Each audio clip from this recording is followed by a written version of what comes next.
আজকে শাশুড়ি মা এমন একটা জিনিস বানিয়ে খাওয়ালো যেটা আমি আগে কখনোই খাইনি।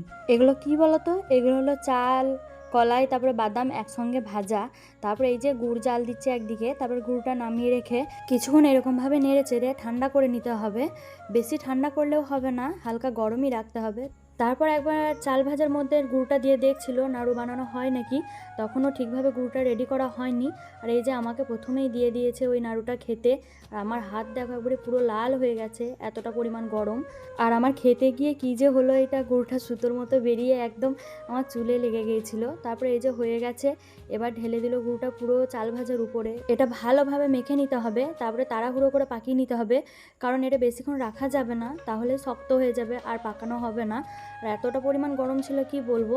তারপরে ওইগুলো করার পর আমরা চলে এলাম রুমে, আর আমার বর আমার জন্য অনেক কিছু খাবার নিয়ে এসেছে। আর তোমাদের কাছে যদি আমার ভিডিওটা ভালো লেগে থাকে তাহলে চ্যানেলটি সাবস্ক্রাইব করে আমার পাশে থেকো।